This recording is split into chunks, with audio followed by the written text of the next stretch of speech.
gens qui ne fêtent pas Noël, on ne sait pas quoi vous souhaiter, mais sinon pour les gens qui fêtent Noël, on est dans le semaine de Noël. En tout cas, joyeux Noël pour les autres. On va dire bonne année. Et la semaine prochaine, je suis avec mon invité, la principale de Femmes aux multiples facettes, chers téléspectateurs de Canal Congo Télévision, Maman Marie-Josée Bounsana. On va parler de l'actualité comme d'habitude dans cette émission. Bonjour Maman Marie-Josée Bounsana. Bonjour Mimiche, bonjour chers téléspectateurs, joyeux Noël. Maman Bounsana, vous pouvez nous rappeler vos nouvelles fonctions pour les gens qui ne savent pas que vous êtes déjà au-dessus par rapport au mois passé. Maintenant, je suis au sein de mon parti, je suis secrétaire national en charge de l'éducation, enseignement supérieur et recherche scientifique. Très bien, on va toujours continuer à dire félicitations, parce que récemment, on va toujours continuer et félicitations, on le dit. Merci. D'entrée de jeu, Maman Marie-Josée Bounsana, il y a certaines opinions qui parle du rapprochement entre Jean-Pierre Bemba et le FCC. Et vous avez un petit commentaire par rapport à, ou soit d'éclaircir la population, parce que la population est vraiment désolée. Si c'était vrai, c'est pourquoi on vous a appelé, vous êtes de la Mouka, vous êtes du MLC, cadre en plus de nous clarifier la situation, c'est comment est-ce, c'est vrai. Ce sont des rumeurs, ce sont des racontars, des gens qui aiment salir notre chef, le président Jean-Pierre Bemba. C'est seulement, c'est une propagande de mauvais goût. C'est seulement les ennemis du peuple congolais qui sont en train de fomenter des choses que nous-mêmes nous ne connaissons pas. On n'a jamais été chez les FCC, ni dans leur siège, ni chez leur chef à Kingakati. On n'a jamais fait, ni nous, cadre du mouvement de libération du Congo, ni notre président national. Donc ce ne sont que des racontars pour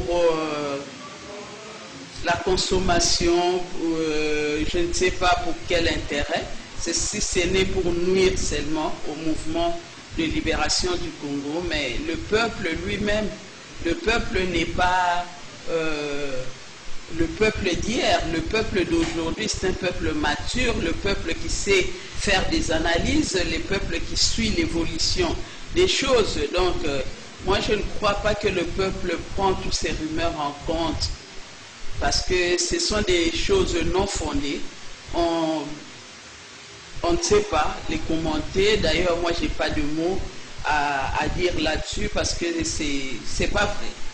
C'est pas vrai, vous avez démenti ces rumeurs-là, mais Madame Bounsana... Mais malheureusement, nous avons, et il y a les cadres du mouvement de libération du Congo, même ceux de l'extérieur, même ceux de Kinshasa, nous suivons tous l'information, l'actualité, parce que maintenant il y a des réseaux sociaux, mais malheureusement il y a un cadre du mouvement de libération du Congo qui avait écrit au journal Le Potentiel, parce que c'est lui qui avait publié à sa une, et on lui a demandé de rectifier, mais il ne veut pas, il n'a pas voulu, et nous avons vite compris que c'était un montage de leur part, et parce qu'ils sont de l'autre côté, parce qu'ils sont, je ne sais pas, ils sont du FCC peut-être, donc seulement pour nuire à l'opposition, pour nuire aussi à notre chef, parce qu'ils n'ont pas voulu,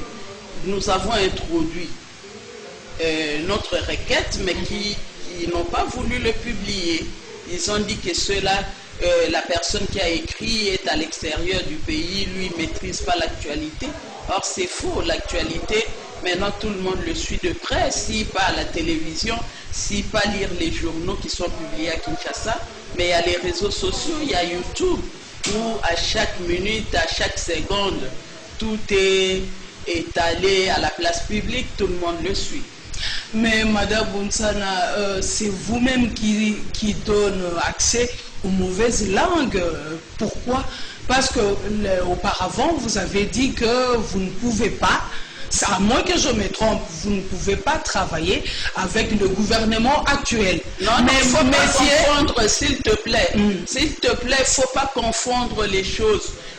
N'est pas travailler avec le gouvernement actuel, donc n'est pas participer à l'exécutif au gouvernement. Mais le Parlement n'a rien à voir avec l'exécutif. Heureusement que vous avez compris, j'allais parler de M. Louis Ngouana. Essaye un peu d'expliquer aux gens qui ne comprennent pas. Ils disent que vous avez refusé et maintenant M. Ngouana est au Parlement. Maintenant le Parlement, mais nous avons nos députés au Parlement.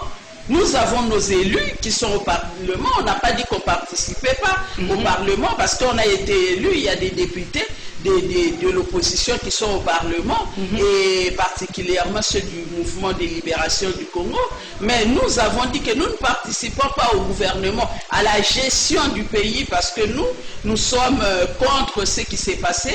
Et le peuple le sait également. Nous sommes du côté du peuple. Nous sommes dans la Mouka et le peuple est la Mouka. Le peuple congolais est dans la Mouka. Et donc nous sommes en train de défendre l'intérêt de la nation et nous disons, nous ne sommes pas dans l'exécutif. Nous sommes au Parlement. Ce n'est que normal que nous puissions être au Parlement parce que nous avons eu des députés qui ont été élus. Donc, moi, je ne vois pas comment les gens peuvent dire que nous avons dit. Nous n'avons rien dit. C'est que nous avons dit que nous ne sommes pas partie prenante. D'ailleurs, nous ne sommes pas dans l'Alliance. C'est l'Alliance qui gère le pays, le FCC, le cash. Nous sommes de la Mouka. Nous ne sommes ni dans le FCC, ni dans les cash, mais c'est tout à fait normal. S'il y a des votes au sein du Parlement, tout le monde doit voter. Ceux de la majorité doivent exprimer leur... ils sont libres. Ils sont libres de s'exprimer, ils doivent voter. Ils sont obligés de voter parce que l'élection s'est passée au Parlement, au sein du Parlement. Donc ils ne pouvaient que voter parce qu'ils n'ont pas seulement voté pour Lungwana, ils ont même voté pour les autres, ils ont même voté pour le candidat de la dynamique. L'honorable Poba, on a voté aussi pour lui et ils ont aussi voté pour... Malheureusement, lui, il a échoué. Oui, c'est normal parce que l'élection avait besoin d'une seule voix, donc voilà. C'était l'honorable Lungwana, c'est lui qui a obtenu plus de voix que les autres, mais ça ne veut pas dire parce qu'il a obtenu plus de voix que les autres que seulement FCC l'a voté seul. L'FCC a voté pour les autres candidats aussi, mais malheureusement, c'est l'honorable Lungwana qui a obtenu plus de voix, mais c'est lui qui est sorti rapporteur adjoint. Moi, je ne vois pas pourquoi les gens veulent spéculer là-dedans, parce que tout le monde a été voté. Les candidats du FCC sont des Congolais. Ça ne veut pas dire parce qu'ils sont dans le FCC qu'ils deviennent nos ennemis, qu'ils ne peuvent pas participer. Quand il y a un candidat de l'opposition, eux, ils ne peuvent pas voter. Non, ils ont voté. Et ils ont choisi, ils ont voté plus pour l'honorable Lungwana. L'honorable Lungwana, c'est quelqu'un qui a fait longtemps dans cet hémicycle, il a des amis. Donc on veut dire qu'il est crédible, c'est un Guinois, c'est quelqu'un qu'on connaît, c'est quelqu'un qui était aussi ministre, il était aussi dans les affaires. Donc c'est un nom qui est connu, le nom de son père était connu, son père c'était une grande personnalité. Ici, même dans le Congo central, voilà. Donc l'honorable Lungwana n'est pas un parvenu, c'est quelqu'un qui est connu, qui a ses amis, grandi à Kinshasa, tout ça. Donc les autres ne pouvaient que le voter, même s'ils ne sont pas de la Mouka. Mais ce sont des Congolais, ils sont députés, ils doivent s'exprimer aussi. Comment ça se passe là-bas? Il est, ça va, ça marche parce qu'il est entre le FCC, le CAJ. Ça se passe bien avec lui là-bas? Mais c'est l'intérêt de la nation qui prime. Là, c'est pas le FCC, le CAJ, ce sont les députés de la République démocratique. Il n'est pas coincé. Et ce bureau coincé sur quoi? Parce que ce bureau, c'est le bureau du Parlement de la République. Ils ne représentent pas leurs composantes, ils représentent la République. Donc, ça ne peut que marcher. Très bien, ça ne peut que marcher pour l'honorable Lungwana. Je crois que, et nous espérons que la population a compris.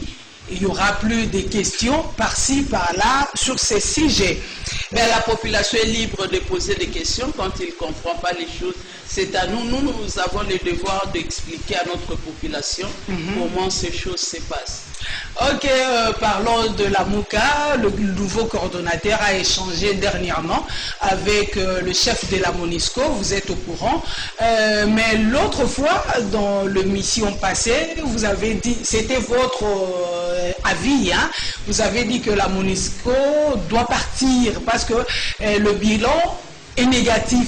Mais malheureusement, pour vous, je ne sais pas si je peux dire heureusement pour le coordonnateur, lui il a dit que le temps n'est pas propice, hein, pour que la MONUSCO quitte la RDC en ces temps précis. Votre mot par rapport à ça? Ben, on ne peut que s'incliner si nos chefs disent que la MONUSCO ne peut pas partir maintenant, parce qu'il y a des raisons.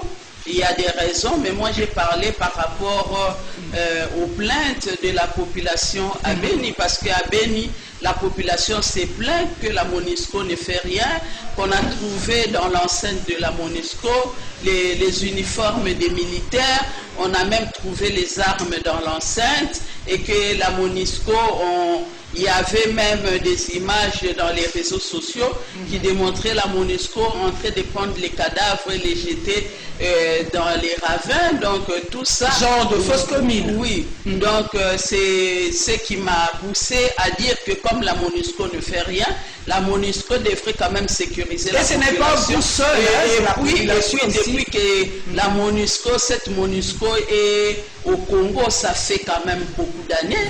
20 ans. Donc, oui, donc la MONUSCO est venue s'éterniser dans notre pays et entre-temps, il y a des guerres récurrentes, donc surtout à l'est, là où il y a des minéraux. Donc nous, on ne comprend pas comment, là où il y a la MONUSCO, mais il y a la guerre qui continue, la guerre. C'est pour cela que nous ne voyons pas pourquoi la MONUSCO doit continuer à rester en République démocratique du Congo. Mais si nos autorités, si le coordonnateur de la MOUCA avec ses collègues trouvent que la MONUSCO peut continuer, ben peut-être il y a des choses... Il y a des raisons. Oui, il y a des choses qu'ils se sont dites que nous ne connaissons pas. Il y a des raisons et eux, ils ont trouvé que c'est mieux que la MONUSCO reste encore. Ben, on s'incline, mais notre problème, nous demandons à la MONUSCO de soutenir vraiment la population. Cette population a trop souffert. C'est vraiment anormal. Les autres armées des pays voisins viennent en République démocratique du Congo pour piller, pour violer, pour tuer. C'est vraiment anormal. Et là, c'est un génocide, mais on n'en parle pas. On n'en parle pas et l'ONU n'en parle pas. La communauté internationale fait la sourde oreille, donc on n'en parle pas. C'est vraiment dommage, mais le génocide qui est en train de se faire au Kivu là-bas, c'est plus que ce qui s'est passé au Rwanda.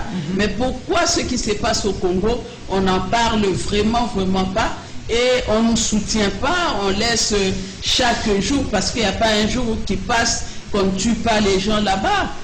Il y a des viols, on est en train de tuer et même pas la guerre entre Congolais, mais ce sont des forces qui quittent leur pays. Ils viennent pas en République démocratique du Congo pour protéger leurs frontières, mais ils viennent pour tuer les Congolais. C'est quand même anormal. C'est pour cela que nous disons que la MONUSCO doit faire son travail, mais sinon, il n'a pas sa raison d'être dans notre pays. Sinon, on croira qu'il est complice aussi sur ce qui se passe à l'est du pays. La MONUSCO doit faire son travail et bien le faire, madame, il faut préciser. Oui, il faut que la MONUSCO fasse bien son travail parce qu'il est là pour sécuriser la population, pour accompagner l'armée congolaise à pouvoir terminer la guerre à l'est, mais il doit bien le faire. S'il ne le fait pas, et là, on va dire que c'est un complot international contre la République. bien dit. Madame, tantôt vous avez parlé du Rwanda, parlons-en, parce que les images circulent. Il y a eu des accolades entre le président Félix Tshisekedi et le président Kagame. C'est vraiment étonnant de voir M. Tshisekedi, notre président, et le président du Rwanda. On a de mauvais souvenirs par rapport au Rwanda, mais comment nous pouvons juger ces images-là? Est-ce que vous avez un mot? Est-ce que ça peut se faire à ces moments ici?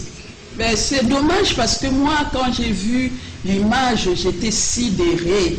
J'étais vraiment sidérée. Je n'ai pas compris le président de la République, lui, qui est père de la nation. Voilà. Et avec tout ce qui se passe, tout le monde le sait.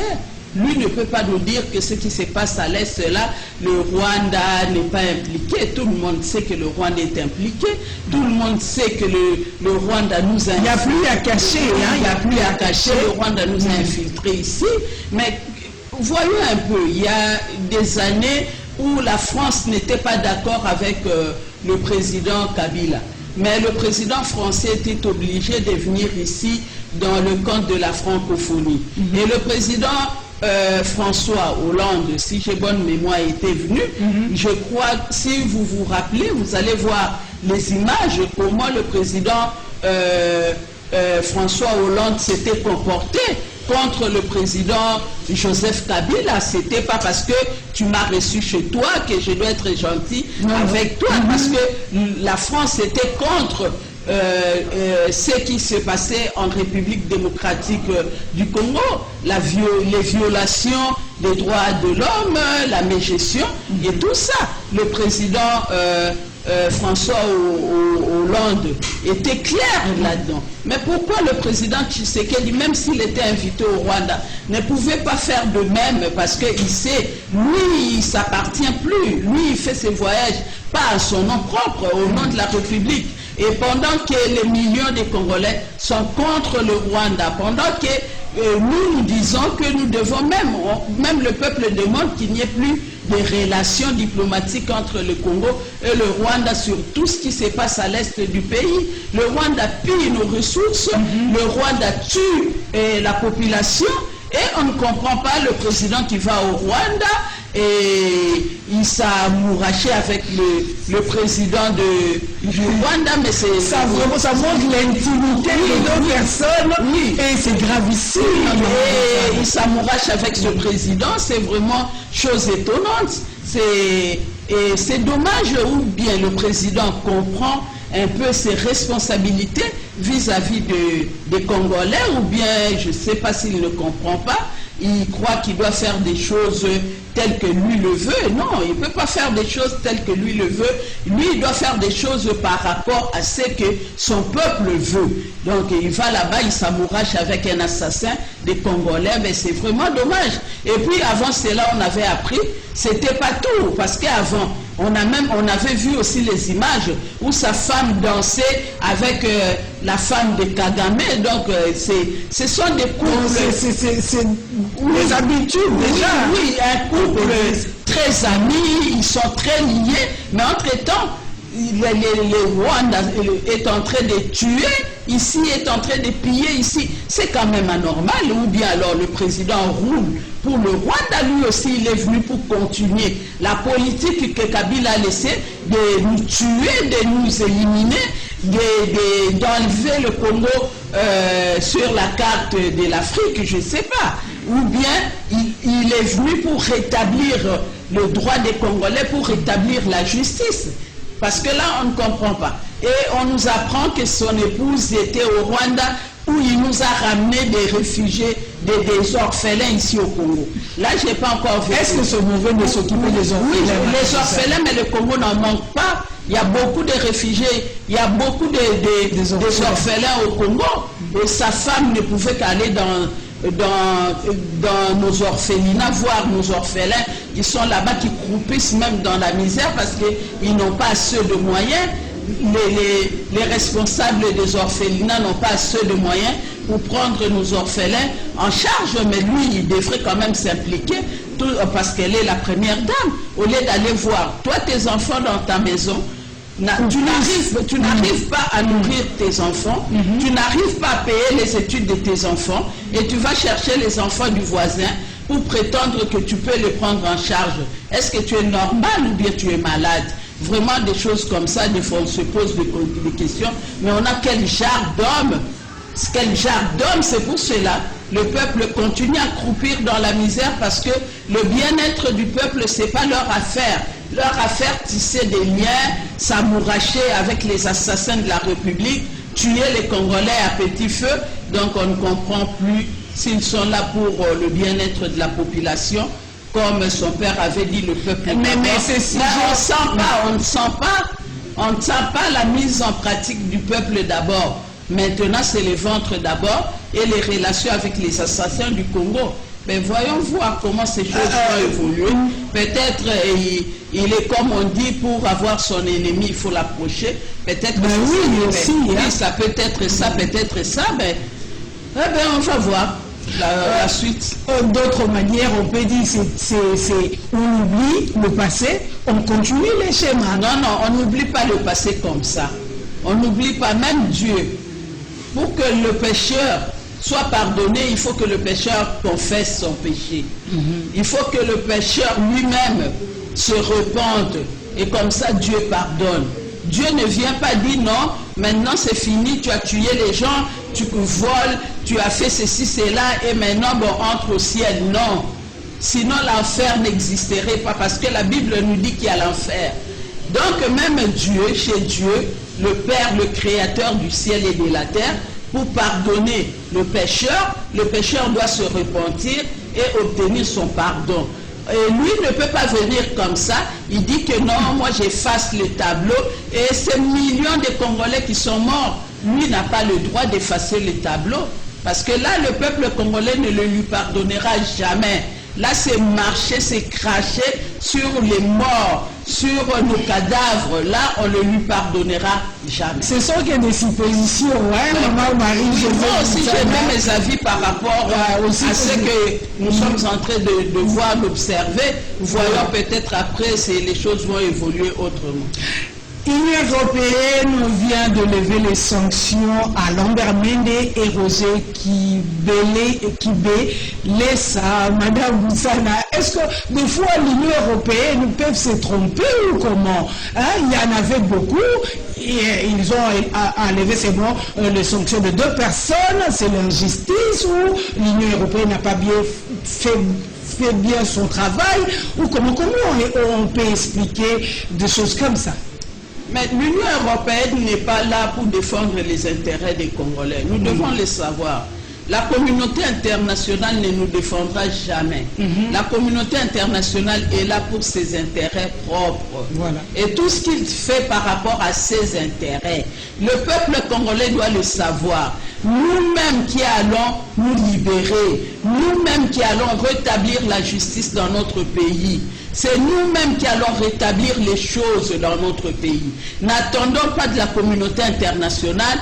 Croire que la communauté internationale apportera des solutions à nos problèmes. La communauté internationale agit selon ses besoins, selon son intérêt. Et tout ce qu'il pose comme acte, c'est selon son intérêt. Il ne le fait pas pour l'intérêt des Congolais. Lui, il s'en fout du nombre de morts chez vous. Il s'en fout de votre façon de vivre, de votre pauvreté. Lui, il s'en fout. Lui, ce sont ses intérêts qui comptent.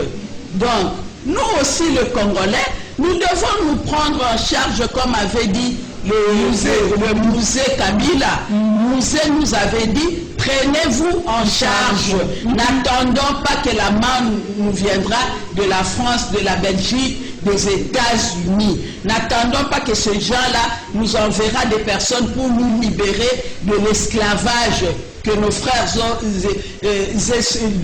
nous ont imposé.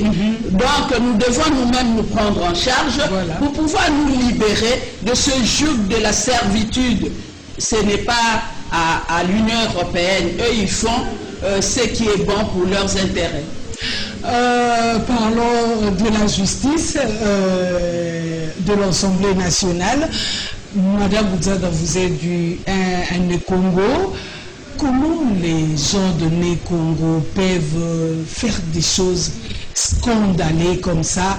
Ils ont bousculé le VPM Kankonde lors d'une audience à l'Assemblée nationale. Et c'est normal, même s'il y avait des problèmes. Est-ce que c'est de cette manière qu'on peut agir? Vous condamnez ou vous félicitez ces Congolais? À vous la parole. Ben, moi, je ne peux ni condamner ni les féliciter. Mais moi, je fais mon analyse dans ce sens. Moi, je crois que nos députés étaient au bout. Étaient vraiment au bout. Mais c'est la manière qu'on peut se rendre justice. Ben, quand les gens sont en colère, ils ne se maîtrisent pas. Là, c'est oui. Là, c'est par rapport à leur colère. Voir ce que le VPM a fait pour la province, là c'est humilier notre province, là c'est pour nous réduire. Et puis nous on se pose des questions, on dit mais les gens là du FCC, chez eux seulement, pourquoi eux ne voient pas des choses de la manière où tout le monde les voit? Et ils voient des choses contraires. Chez eux, les antivaleurs, ils encouragent la corruption, ils encouragent les antivaleurs, ils encouragent tout ce qui est contraire à l'éthique. Pourquoi ils sont comme ça? Et les députés, il faut les comprendre parce que pour eux, des personnes qui ont fait des actes de l'immoralité ne peuvent plus continuer, ne peuvent même pas exister au Congo central. Parce que le Congo central, là, ce sont des valeurs. Et maintenant, les gens qui viennent inverser nos valeurs, cela énerve. Et parce que, donner raison ou quoi, mais je crois que le VPM devrait procéder autrement, que continuer d'humilier, continuer d'encourager les antivaleurs dans le Congo central. Et eux, les députés, étant des vrais Congo central, des conservateurs des valeurs, et le voir comme ça, le ministre, ils étaient en colère déjà. Et quand les gens sont en colère, il y a beaucoup de choses qui se font quand on est en colère. Hein. Les gens ne se maîtrisent pas. Ils ont manqué seulement la maîtrise. Parce que eux, ils se sont dit, au fond, moi je ne les défends pas. Mais c'est que j'ai compris qu'ils se sont dit, ben, on a beau crier, on a crié, on a beaucoup parlé sur il n'y a pas de résultat. Il n'y a pas de résultat. Et aujourd'hui, des personnes que nous, on a dit que ces personnes-là qu'on devrait organiser les élections anticipées pour pouvoir choisir d'autres dirigeants dans le gouvernorat là-bas. Et lui, il vient, il réhabilite des personnes qui ont fait la honte du peuple Congo. Donc ils étaient énervés, ils étaient très énervés. C'est pour cela qu'ils ont posé ces actes. Mais bon, malheureusement, on ne pouvait pas les maîtriser non plus. Mais je crois, moi je les comprends comme ça. Leur acte, je le comprends comme ça. Je ne les défends pas, mais moi je comprends seulement quand les gens sont très en colère, les gens se sont exprimés, on ne les a pas entendus. Quand les gens sont très en colère, pourquoi les autres prennent même des armes et ils tuent? Voilà. Parce qu'ils sont vraiment, ils sont débordés, ils sont à bord de leur colère, ils savent que faire. Ils ont une arme, ils tuent, ils prennent son arme, ils tuent la personne. C'est comme ça. Mais donc, malheureusement, ils n'ont pas voulu s'exprimer, ils n'ont pas cherché le dialogue, ils ont préféré se bagarrer, mais c'est dommage. Et donc, comment vous voyez cette situation là à l'avenir? Est-ce que ça va marcher avec Atou Matubwana? Parce qu'il y a eu des marches, hein? Les Congo sont très en colère, il y a des marches chaque fois. Est-ce que ça va marcher? Qu'il soit toujours le gouverneur? Oui, moi je dis à Matou, je ne sais pas lui aussi si lui il a vraiment la moralité rien que pour lui-même, rien que pour sa personne, pour sa famille, lui, il devrait démissionner aussi. Voilà. Hein, pourquoi les gens n'aiment pas démissionner? Pour sa crédibilité au moins. Oui, il devrait démissionner, déposer. Au lieu de chaque jour comme ça, il y a des choses qui se disent contre toi, on t'humilie, mais tu dis non, je suis là, je reste, je demeure. Mais c'est quand même ridicule. Donc, le Congolais devrait quand même, et surtout les Nékongo, vraiment c'est dommage. C'est dommage pour nous les dirigeants de la République et ce genre de personnes. Moi, je crois qu'on ne peut rien attendre d'eux. C'est seulement au peuple de prendre vraiment ses responsabilités. Voilà. Aux élections futures, il faut aussi que le peuple sache choisir ses autorités. C'est le moment, c'est le moment. On ne va pas dire que 2023, il y a encore du temps. C'est maintenant, il faut bien observer les personnes que nous allons choisir en 2023. Mais sinon, là, on est parti pour des générations. Et là, c'est vraiment dommage pour nos enfants et nos petits-enfants, parce que quand on a des dirigeants pareils, on ne peut rien attendre, on ne peut même pas attendre le développement d'ici, le développement durable. Il y a les défis d'ici. On est en train d'attendre le développement du Congo central. Oui, mais il y a le développement, il y a les défis du développement à relever d'ici 2030. Maintenant, bientôt 2020. Dans 10 ans, qu'est-ce que les Congolais pourront encore faire? Moi, je crois que c'est raté pour nous. Dommage, mais prochainement. Et l'espoir, Maman Moutana. Maintenant, l'espoir, il faut être aussi réaliste. Il faut voir des choses telles qu'elles se présentent aussi. Il faut être réaliste. Il ne faut pas se voiler. Il ne faut pas... voilà. Merci. Oui, dire des choses autrement, parce que les choses se présentent telles qu'elles sont. Merci. La justice n'est pas rétablie. Voilà. Or, seule la justice qui élève une nation. Très et bien. quand il n'y a pas de justice, on ne peut pas attendre un développement. Quand il n'y a pas de justice, la population va continuer à croupir dans sa misère. Quand il n'y a pas de justice, rien ne marche. Rien ne marchera. Et la criminalité, le taux de la criminalité comme on a des éléments de la corruption et maintenant ils ont changé de concept. Chez nous, les concepts changent. Maintenant, c'est la rétro-commission. Et pourtant, c'est la corruption. On dit, ça, c'est la RDC. Et l'autre, oui, changement de concept, changement de paradigme. Maintenant, c'est la rétro-commission. Voilà. Donc, tout cela continue parce qu'il n'y a pas de justice en République démocratique du Congo. Et le peuple, s'il vous plaît, s'il nous plaît, nous devons ouvrir l'œil et le bon et sanctionner toutes ces personnes-là en 2023. Ok, changeons de chapitre. Maman Marie-Josée Moutana, vous êtes nommée chargée de l'éducation. Parlons un peu de la gratuité. Est-ce que vous espérez, parce que maintenant le sujet ne bat plus son plein, hein? Comme c'est le mois de décembre, les gens se taisent. Est-ce que la gratuité, vous espérez, ça va marcher au Congo? Étant que chargé de l'éducation. Et comment voyez-vous l'éducation en 2020? Oui, moi je dirais, parce que l'éducation, c'est pas une invention du président Tshisekedi, c'est dans la Constitution de la République où on parle de la gratuité de l'enseignement primaire, mais malheureusement, avant qu'on arrive à la gratuité, il y avait des préalables auxquels on n'a pas pris compte. Je vous rappelle, s'il vous plaît, il y a 600 millions qui est déjà au Congo suite à ces problèmes-là de la gratuité. Ben moi, je ne sais pas, comme moi, je n'ai pas vu. C'est vrai que c'est divisé en 3 parties. Il y a l'agriculture là-dedans, mais... Entre le dire et le faire, vous savez comment les choses marchent en République démocratique du Congo. Et là-dedans, il y a quelqu'un qui va toucher la rétrocommission aussi. Donc, nous devons tenir compte de cela. Et la gratuité, c'est une bonne chose, mais la procédure qui a été été mauvaise parce qu'on ne peut pas parler de la gratuité quand on n'a pas les infrastructures. C'est ça. Il y a d'autres élèves qui étudient à même le sol. Et on ne peut pas parler de la gratuité quand les enseignants sont mal payés.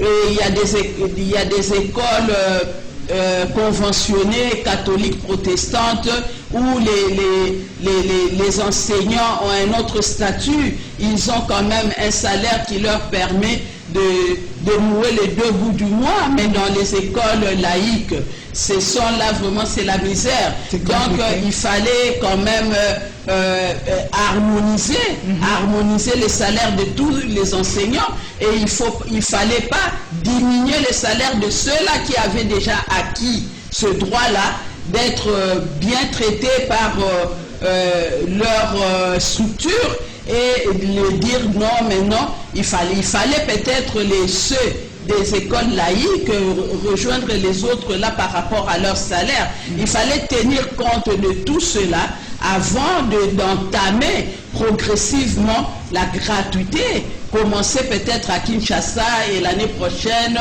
dans les provinces. Entre-temps, essayer de rétablir les conditions. Les conditions, parce que les conditions, on parle de l'enseignement, c'est quel type d'enseignement aussi, parce que si les moniteurs sont mal payés, il y aura la corruption, et les enfants, l'éducation ne sera pas le même dans toutes les écoles. Donc ça pose problème également, même les conditions d'études posent problème, et nous ne savons pas pourquoi précipitamment ils ont voulu créer un buzz. Donc, gratuité. Oui, pour la consommation, c'est seulement pour la consommation. Ce sont des décisions politiques, moi je crois. Mais si vous regardez ce qui se passe dans les écoles, il y a d'autres écoles où les élèves n'étudient pas. Voilà. Il y a des grèves par-ci, par-là. Il y a des foyers de tension. Et il y a d'autres, les écoles, quand il pleut, les élèves ne peuvent pas accéder. Et tout ça... Les élèves restent à la maison. Restent à la maison parce que on ne sait pas entrer dans les classes, il y a l'inondation, tout ça. Donc le gouvernement devrait d'abord rétablir les écoles, essayer de voir un peu, essayer de réhabiliter les infrastructures, essayer d'harmoniser avec les salaires des professeurs, et essayer aussi de donner à ces écoles-là les frais de fonctionnement. Et comme ça, on allait... Ça, c'est votre travail, il faut parler, il faut donner la proposition. Justement, c'est ce que je propose. Je suis en train de leur donner des pistes de solutions. Voilà. Il faut qu'ils fassent ces choses-là, mais sinon, la gratuité ne sera qu'une démagogie. Parce que sinon la gratuité, une démagogie pour quel enseignement? Parce qu'il faut quand même les objectifs durables parlent dans le quatrième objectif. Pour le développement durable, éducation de qualité. Voilà. Mais maintenant, c'est quel type d'éducation? Quel est notre système éducatif qui a été désarticulé? Est-ce que maintenant, il fallait quand même réformer le système éducatif en République démocratique du Congo et après introduire cette gratuité, et ça allait être une bonne chose, et nous les parents d'ailleurs nous encourageons cette gratuité, mais nous voulons une éducation de qualité pour nos enfants. 16 jours d'activisme pour mettre fin à la violence faite aux femmes, ça s'est passé comment dans votre coin, parce que vous êtes leader de femmes, hein, je le rappelle, vous êtes le leader du cartel de femmes, ça s'est passé comment? Parce que ça vient de se clôturer, c'était depuis le 25 novembre, on a continué, c'était 16 jours. Comment ça s'est passé? Donc, avec quelle motivation vous l'avez fait? Oui, j'ai été invité en tant que président du cartel des femmes politiques leaders actives dans une église néo-apostolique à Lemba, avec les jeunes, où j'ai animé une conférence sur les mécanismes les mécanismes en quelques mots, sur les mécanismes mis en place contre les violences sexuelles. On a parlé des mécanismes mis en place, on a parlé aussi des sortes de violences, parce que souvent on parle seulement, on met plus l'accent sur les violences sexuelles, mais les violences dans nos familles. Les femmes, on oublie les violences dans les familles. Il y a des maris qui tuent même les femmes avec des coups. Il y a des maris qui maltraitent les femmes. Tout ça, ce sont des formes de violence. Voilà. Et il y a entre collègues des services aussi, il y a des violences. Donc, il y a des violences verbales, il y a des violences dans nos bus, dans nos quartiers. Donc, tout cela, c'est à réprimer. Et on peut attendre de tomber. Pour les réprimer, il faut que les gens aussi dénoncent. Parce que quand vous ne dénoncez pas, personne ne saura que tu as été violenté. Il faut dénoncer. Quand vous êtes victime, il faut dénoncer. Et même quand vous êtes quelque part où quelqu'un a subi les violences, il faut aussi les dénoncer pour pouvoir aider. Parce qu'il y a des sanctions qui sont prévues dans notre loi contre les violences. Donc les violences, c'est à nous de les dénoncer. Voilà. Et c'est à nous de cultiver l'entente, l'harmonie dans nos cités, dans notre environnement aussi, pour qu'il y ait moins de violentés que de violences, parce que avec les violences, on ne pourra pas non plus construire et il n'y a pas de développement quand il y a violence. Votre mot de la fin, parce qu'on est presque à la fin, excusez-moi, écho du cartel de femmes politiques leaders actives, c'est votre dernier mot pour cette émission. Oui, nous sommes en cette fin de l'année, nous sommes de cœur avec nos sœurs de Béni, nos sœurs qui sont dans des zones à turbulence, donc le cartel des femmes est de cœur avec eux. Nous avons prévu une messe d'action de grâce à leur intention pour implorer implorer la grâce de Dieu et pour qu'il y ait la paix dans ce coin de la République. Nous sommes vraiment de cœur avec eux. Nous sommes de cœur avec les familles éprouvées. Nous présentons nos condoléances. Mais nous allons également aller voir visiter les orphelins. Comme on a parlé aussi des orphelins, le cartel, les femmes du cartel se sont dit, étant des mères des familles, nous ne pouvons pas ignorer nos enfants qui sont dans les orphelinats. Voilà. Et nous irons à l'orphelinat Carlino à Limete sur avenue Mobutu. Nous irons voir ces orphelins le 21. Les visiter, leur amener le sourire qui leur manque et essayer de leur redonner la confiance, de leur redonner la joie de l'espoir. Et donc, en tant que mère, c'est ce que nous allons faire. Très bien, c'en est fini pour aujourd'hui. Je dis joyeux Noël à maman Gertrude Boutete. Je dis merci à l'équipe technique, Alain Kabongo, Doudou Montiri, Bruno Dinga. Au revoir et à très très bientôt. Nous disons encore, Maman Bounsana, joyeux Noël. Joyeux Noël à toutes les femmes du mouvement de libération du Congo et les hommes également. Joyeux Noël. Joyeux Noël aux vaillantes femmes leaders du cartel des femmes politiques. Joyeux Noël aux mamans. Vous avez oublié ta fille, la mariée. Ah oui, joyeux Noël à Benita. Oui, joyeux Noël à ma chère fille, Madame Mwamba. Joyeux Noël à toi aussi. Joyeux Noël à Moïse Mwamba. Au revoir, c'est terminé. Ciao, ciao. Merci.